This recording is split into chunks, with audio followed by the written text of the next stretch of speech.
नमस्कार बालमित्रांनो, पुस्तक उघडा. पाठ 5वा. एकदा गंमत झाली. मी वाचतो, पहा. वाऱ्याने झाडाची फांदी हलू लागली. खिडकीत बसलेली मनुली फांदीकडे बघू लागली. वारा अंगावर झेलू लागली. गार गार वाऱ्याच्या झुळकीने मनुली सुखावली. काय छान वाटतंय. कोणीतरी गालावर अगदी मोरपीस फिरवल्यासारखं मनुली मनासीच म्हणाली. तिने डोळ्यांची उघडझाप केली. पापणी मिटली, पापणी उघडली. तिला वाटलं आज झाडाला कसला तरी आनंद झालाय. सगळी पानं वाऱ्यानं हलतायत. किती मज्जा, गंमतच आहे. आपल्याला आनंद झाला की आपण दोनच हातांनी टाळ्या वाजवतो. झाडं मात्र असंख्य पानांनी टाळ्या वाजवू लागतात. मनुली होती दंग. तिला दिसला पतंग. तिला वाटलं हा पतंग मला उचलून घेऊन गेला तर. केवढं हे पिंपळाचं झाड आणि काय त्याचा पसारा. झाडाच्या उंच उंच शेंड्यावर हिरवीगार टोकदार पानं. इतक्यात गंमत झाली. पिंपळाची 2 पानं तरंगत तरंगत खिडकीतून आत आली. मनुलीनं ती अलगद उचलली. पानाकडे एकटक पाहू लागली. पाने ही तिच्याकडे पाहतच होती. मनुलीला काहीतरी सांगत होती. मनुलीला वाटले गंमतच आहे. मध्ये ही सरळ रेषा आणि कडेने आलेल्या या लहान लहान रेषा सगळ्या मधल्या रेषेला येऊन मिळतायत. तिने पाने आपल्या पुस्तकात ठेवली. पुस्तक दप्तरात ठेवून ती शाळेत गेली. बाई वर्गात आल्या. बाईंनी प्रथम नदीबद्दल माहिती सांगितली. नंतर नदीची कविता शिकवू लागल्या. एखाद्या डोंगरात नदीचा उगम होतो. ती वाहत वाहत डोंगरावरून खाली येते. डोंगरावरून येणारे छोटे छोटे प्रवाह तिला येऊन मिळतात. मग नदीचं पाणी आणखी वाढतं. नदी पुढे पुढे जाऊ लागते. बाई नदीबद्दल माहिती सांगत होत्या. शेवटी बाई म्हणाल्या, उद्या नदीचं चित्र काढून आणा. मनुली गप्प गप्प होती. तिच्या मनात आलं, कसं दिसत असेल हे सगळं. मी तर माझ्या गावाजवळची नदी बघते. ओढे ओहळ आणि पुढे पुढे वाहणारी नदी हे मला काहीच दिसत नाही. त्या डोंगरापासून चालाय सुरुवात करावी आणि लांबपर्यंत चालतच जावं, म्हणजे मला हे सारं दिसेल. वर्ग शांत होता. मनुली पटकन उठली. बाईंना म्हणाली, मी गमतीशीर चित्र काढले बाई. अगदी डोंगरातल्या नदीचं, तिला येऊन मिळणाऱ्या ओढ्यांचं. गमतीशीर? दाखव बरं, बाई म्हणाल्या. मनुलीनं आपले पुस्तक उघडले. खिडकीतून उडत आलेली पाने तिने पुस्तकात ठेवलेली होतीच. गुपचूप बसली होती ती तिच्या पुस्तकात. तिने एक पान आपल्या हातात घेतले. अगं, चित्र दाखवतेस ना? बाईंनी विचारले. मनुली वर्गापुढे आली. तिने डाव्या हातात पान धरले होते. बाई म्हणाल्या, हे तर पान आहे. मनुलीनं डाव्या हाताच्या तळ हातावर ते पान ठेवले. तळ हात किंचित खोलगट केला. पानावरल्या मधल्या शिरेवर बोट ठेवून बाईंना म्हणाली, पहा बाई, ही डोंगरातून आलेली नदी पुढे पुढे चाललीय. बाजूची शिरा म्हणजे छोटे छोटे ओहळ ओढे तिला येऊन मिळतायत. नदी पुढे पुढे चाललीय. बाई, ही नदी शहाणी नदी आहे. सरळ ओढीत चाललीय. खरी नदी मात्र माझ्यासारखी कशीही धावते. ही पानं म्हणूनच मला मगाशी काहीतरी सांगत होती. तुम्ही नदीची माहिती सांगत होतात तेव्हा मला ऐकू आलं त्यांचं बोलणं, पानांचं बोलणं. गंमतच आहे नाही बाई? बाईसह सगळा वर्ग मनुलीकडे फक्त स्तब्ध होऊन पाहत होता. बाई म्हणाल्या, खरंच मनुलीनं किती सोप्या शब्दात नदीचं चित्र उभं केलं पहा. मनुली, तू छान कल्पना करतेस हं. असा हा पाठ आहे.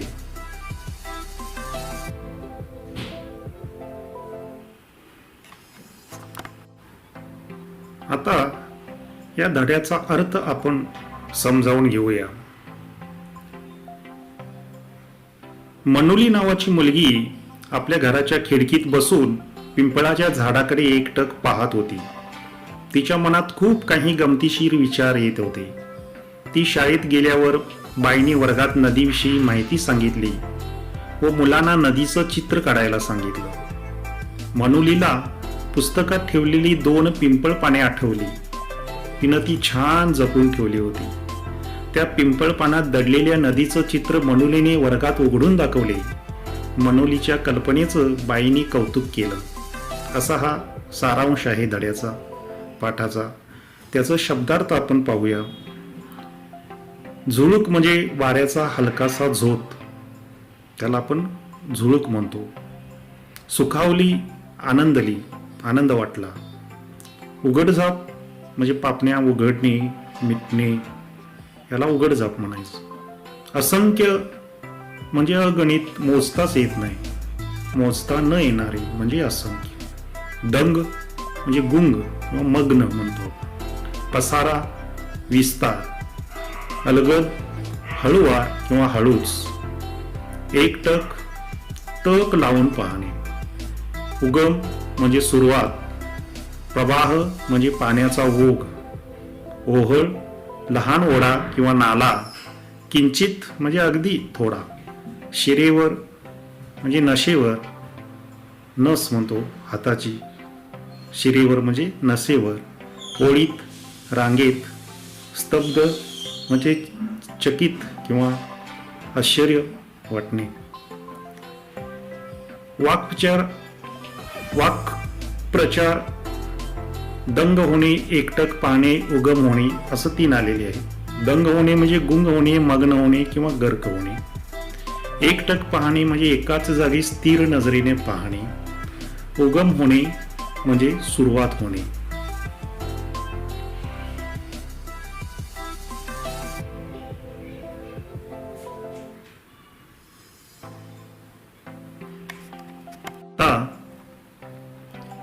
या पाठाचा किंवा धड्याचा अर्थ आपण किंवा स्पष्टीकरण थोडं पाहूया, समजावून घेऊया. एकदा गंमत झाली. गंमत म्हणजे मज्जा झाली. एकदा गंमत झाली असं पाठाचं शीर्षक आहे. वाऱ्याने झाडाची फांदे हलू लागली. तुम्हाला माहिती आहे, वारा आला की झाडे इकडे तिकडे हलतात, फांद्या हलतात. खिडकीत बसलेली मनोली फांदीकडे बघू लागली. मनोली नावाची तुमच्यासारखी एक लहान मुलगी खिडकीमध्ये बसली होती आणि ती त्या हलणाऱ्या फांदीकडे बघू लागली. वारा अंगावर झेलू लागली म्हणजे अंगावर तिच्या वारा आला, घेऊ लागली ती वारा. गार गार वाऱ्याच्या झुळकीने मनोली सुखावली.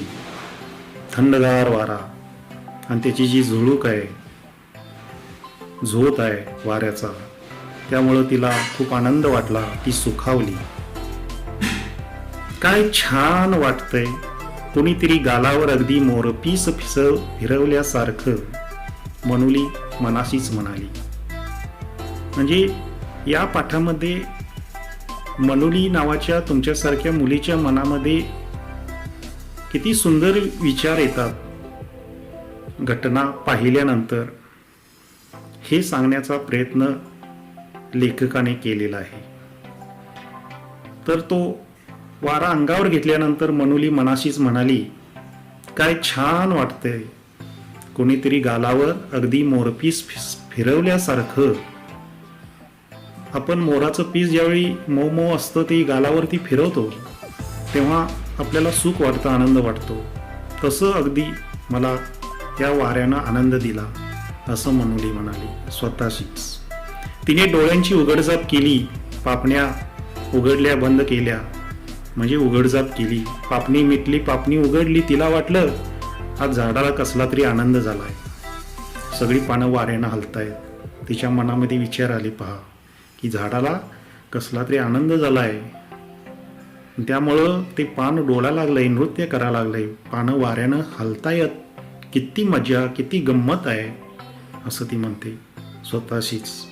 आपल्याला आनंद झाला की आपण फक्त 2च हातांनी टाळ्या वाजवतो.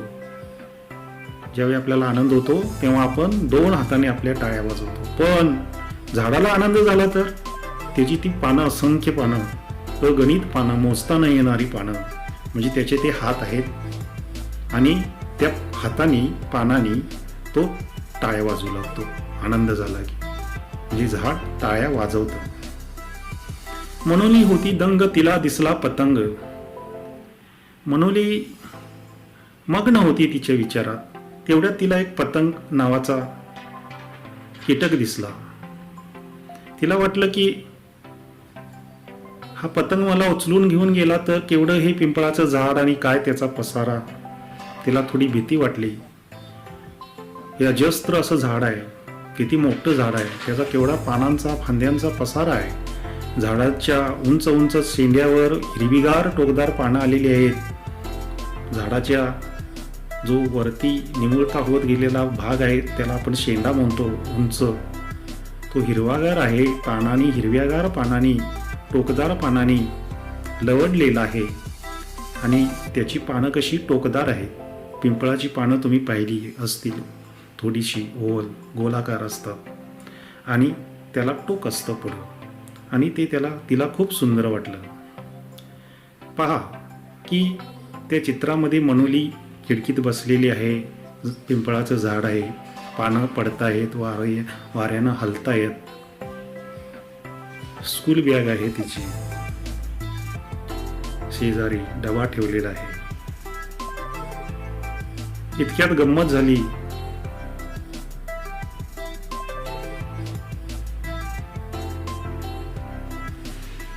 पिंपळाची 2 पानं तरंगत तरंगत खिडकीतून आत आली. वाऱ्यानं पानं पडू लागली आणि त्याच्यातली 2 पानं तरंगत तरंगत हवेमध्ये खिडकीतून आत आली आणि कुठं पडली पाहती, खाली पडली. मग मनोलीनं ती अलगद, त्याला इजा न होता ती अलगद उचलली. पानाकडे एकटक पाहू लागली, टक लावून पाहू लागली पानाकडे. त्या पाने तिच्याकडे पाहत होती. मनोलीला जणू काही ती पानं तिच्याकडे पाहत आहेत असं तिला वाटलं.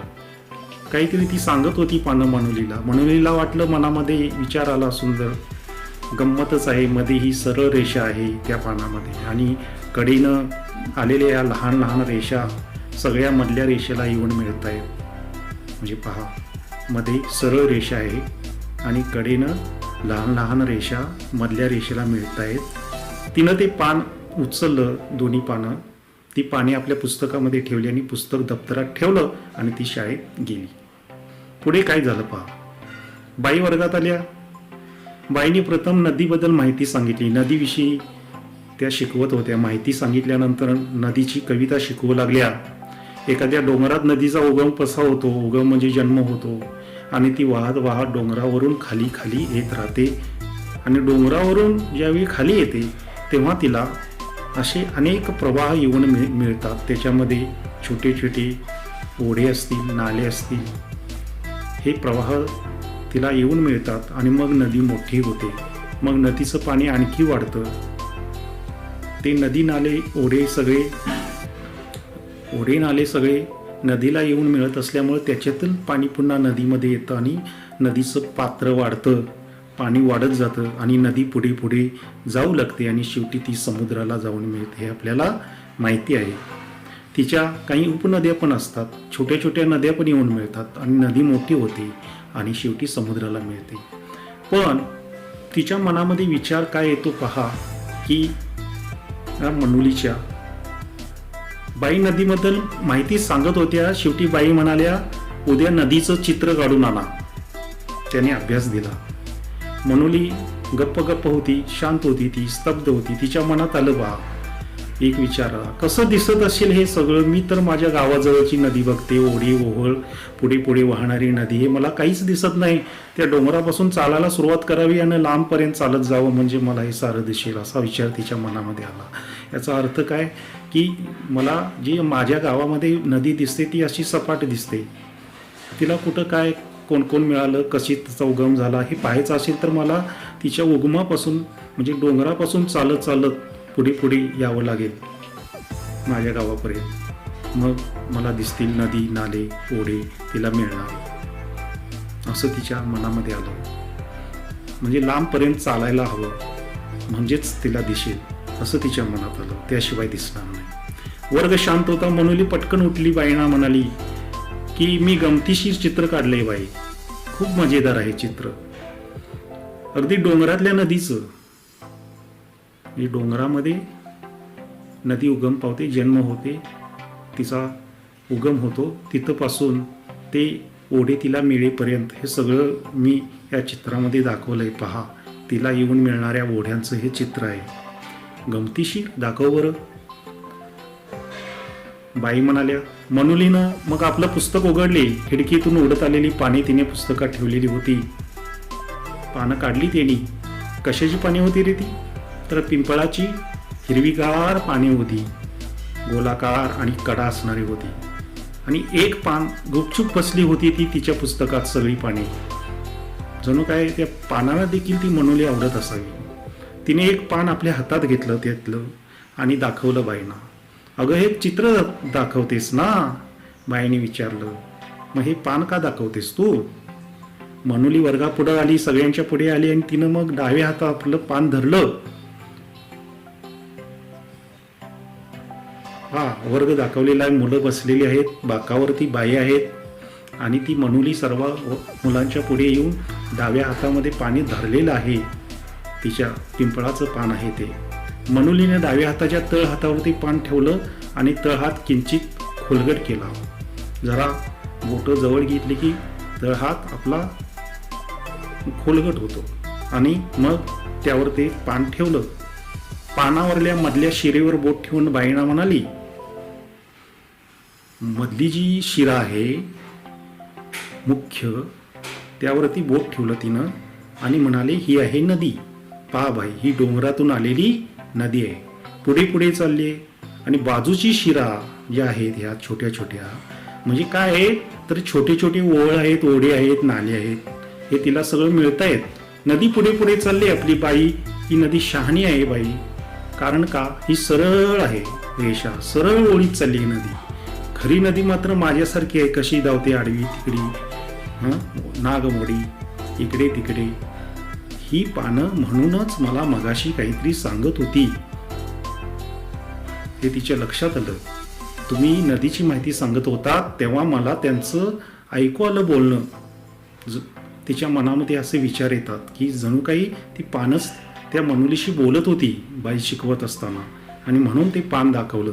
हे पानांचं बोलणं आहे. गंमतच आहे नाही बाई? म्हणजे नदी कशी बनलेली आहे हे पानच मला सांगत होती आणि मीच तुम्हाला सांगत आहे. हे पिंपळाचं झाड, ही मधली रेषा म्हणजे नदी आणि हे बारीक रेषा तिला येऊन मिळालेल्या म्हणजे लहान मोठे ओढे आणि ओहळ आहेत.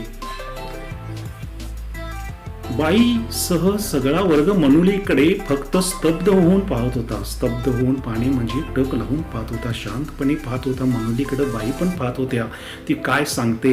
त्यांना ती खूप आवडलं. बाई म्हणाल्या, खरंच मनोलीनं किती सोप्या शब्दात नदीचं चित्र उभं केलं आहे. पहा, तुम्हाला मी चित्र वहीमध्ये काढायला सांगितलं, पण खरोखर तिनं पिंपळाच्या रूपानं चित्र उभं केलेलं आहे नदीचं तुमच्या डोळ्यासमोर. मनोली, तू छान कल्पना करतेस. म्हणजे तुझ्या मनामध्ये खूप छान छान अशा कल्पना येत असतात. असा हा सुंदर धडा. एकदा गंमत झाली असा आहे. गंमत झाली या पाठावरचा आता आपण स्वाध्याय पाहूया. पहिला प्रश्न आहे, एका वाक्यात उत्तरे लिहा. नदीचे पाणी केव्हा वाढते? डोंगरावरून येणारे छोटे छोटे प्रवाह नदीला येऊन मिळतात तेव्हा नदीचं पाणी आणखी वाढते. मनोलीनं कसली पाने पुस्तकात ठेवली? मनोलीनं पिंपळाची 2 पाने पुस्तकात ठेवली. बाईंनी कोणती कविता वर्गात शिकवली? बाईंनी नदीची कविता वर्गात शिकवली. बाईंनी कशाची चित्र काढून आणायला सांगितलं? बाईंनी नदीचं चित्र काढून आणायला सांगितलं. मनोलीच्या मते पानावरची नदी व खरी नदी कशी पुढे जाते? मनोलीच्या मते पानावरची नदी सरळ ओळीत पुढे जाते, तर खरी नदी तिच्यासारखी कशीही धावते. रिकाम्या जागी योग्य शब्द लिहा. पहा पुस्तकामध्ये, स्वाध्यायामध्ये पहा. झाडं मात्र टिमटिम पानांनी टाळ्या वाजवू लागली. झाडं मात्र असंख्य पानांनी टाळ्या वाजवू लागली. एखाद्या डोंगरात नदीचा टिंबटिंब होतो, उगम होतो. ही नदी टिंबटिंब नदी आहे. ही नदी शहाणी नदी आहे. सरळ ओळीत चालले. मनोली तू छान टिंबटिंब करतेस हं कल्पना. मनोली तू छान कल्पना करतेस हं. आता कंसामध्ये काही शब्द दिलेले आहेत, ते वापरून रिकाम्या जागा भरा. कंसातले शब्द असे आहेत: पुढं पुढं, छोटे छोटे, तरंगत तरंगत, गार गार, उंच उंच. टिंबटिंब वाऱ्याच्या झुळकीने मनोली सुखावली. गार गार वाऱ्याच्या झुळकीनं मनोली सुखावली. पिंपळाची दोन पानं टिंबटिंब खिडकीतून आत आली. पिंपळाची दोन पानं तरंगत तरंगत खिडकीतून आत आली. उंच उंच झाडाच्या आता काय, टिंबटिंब झाडाच्या शेंड्यावर हिरवीगार टोकदार पानं. उंच उंच झाडाच्या शेंड्यावर हिरवीगार टोकदार पानं. नदी टिंबटिंब जाऊ लागते, पुढं पुढं जाऊ लागते. बाजूच्या शिरा म्हणजे टिंबटिंब ओहळ, छोटे छोटे. बाजूच्या शिरा म्हणजे छोटे छोटे ओहळ. एकच शब्द दोन वेळा वापरून काही शब्द आलेले आहेत पहा या पाठामध्ये. जसं उंच उंच आहे, असे आणखी शब्द कुठले कुठले आहेत शोधा धड्यामध्ये, पाठामध्ये. लहान लहान, वाहत वाहत, गप्प गप्प आहे का, हे शब्द आहेत. भाषाभ्यास व व्याकरण. पाठ शिकत असतेवेळीच आपण याचं व्याकरण शिकणार आहोत. तो भाषेचा अभ्यास करणार आहोत. भाषा कशी बनते याविषयीचा अभ्यास म्हणजे व्याकरण. विरुद्धार्थी शब्द लिहा. आपण पाहिलंय की विरुद्धार्थीला चिन्ह असतं क्रॉस किंवा गुणिले, आणि विरुद्ध असा अर्थ असतो त्याचा. सरळ वाकडे, लांब जवळ, पुढे मागे, लहान मोठे, शांत अशांत, हसली रडली, नंतर आधी, शहाणी वेडी, सोपे कठीण, हे विरुद्धार्थी शब्द आहेत. एक अनेक लिहा म्हणजे एक वचन अनेक वचन. जसं एक पान अनेक पाने, एक पुस्तक अनेक पुस्तके, एक झाड अनेक झाडे, एक चित्र अनेक चित्रे, एक ओढा अनेक ओढे. एक वचन अनेक वचन कसं येईल? पान पाने, पुस्तके, चित्र चित्रे, झाड झाडे, ओढा ओढे.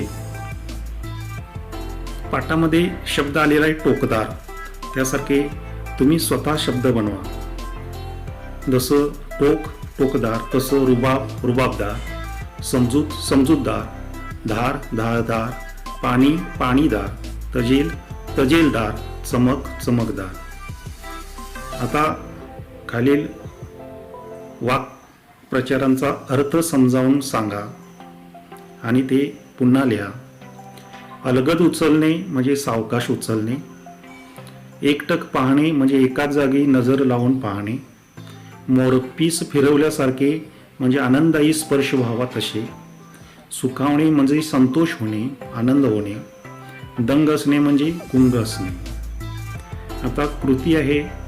कंसामध्ये काही शब्द दिलेले आहेत आणि ते चौकटीतले शब्द शोधून लिहायला सांगितलेले आहेत. ते कसे लिहिलेले आहेत उदाहरण दिलेलं आहे.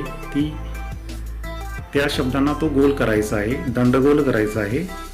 उदाहरणार्थ सीताफळ. तसं बाभूळ कुठं आहे पहा.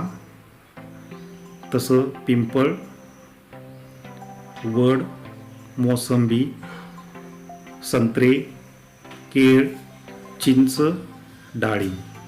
त्याला गोल करायचा आहे आणि ते शब्द चौकटीतले शोधून तुम्ही सोडवायचे आहेत. तशी चौकट काढायची आहे. पहिला पुस्तकात लिहा, पुस्तकात सोडवा, मग वहीत सोडवा. पुढीलपैकी कोणतेही पान वहीच्या पानात चिकटवता येणार नाही. त्याखाली फुली मारा. पानांची नावं दिलेली आहेत. पिंपळ, चिंच, केळी, वड, शिरीष. त्याखाली चौकोन दिलेले आहेत. तिथं वही चिकटवता येणार नाही. त्याच्या खाली क्रॉस किंवा गुणिले चिन्ह लिहायचं, फुली मारायचे. पिंपळ चिकटवता येतं, येथे फुले येणार नाही. चिंच फुले येणार नाही. केळीच्या खाली मात्र फुले येणार, कारण मोठं असं पान असतं. वड देखील चिकटवता येतं. शिरीष नावाचा वृक्ष आहे त्याचंही चिकटवता येतं. या पाठामध्ये उपक्रम सांगितलेला आहे. पानावरच्या शिरा पाहून नदीबद्दल माहिती सांगण्याची कल्पना मनूलीला सुचली तशी तुम्हाला नदीबद्दल माहिती सांगण्यासाठी कोणती कल्पना सुचते का ते सांगा. पानावरच्या शिरा पाहून नदीबद्दल माहिती सांगण्याची कल्पना मनूलीला सुचली तशी तुम्हाला अशी कल्पना कुठली सुचते का. शिक्षकांच्या मतीने तुमच्या परिसरातील विविध झाडाझुडपांच्या पानांचं निरीक्षण करा. आजूबाजूला झाडे पहा, तुम्ही त्यांची पाने पहा, त्यांची चित्र काढा आणि ती पाने वहीत चिकटवा असा उपक्रम आहे. या पानांना दोन्ही बाजूनी स्पर्श करा. जो स्पर्श कसा लागतो ते शब्दात लिहा. उदाहरणार्थ साग खरबरीत लागतो, चिंच त्याचं पान गुळगुळीत लागतं. अशा प्रकारे तुम्ही ते लिहायचं आहे. हा सगळा अभ्यास तुम्ही वहीमध्ये सोडवायचा आहे. धन्यवाद.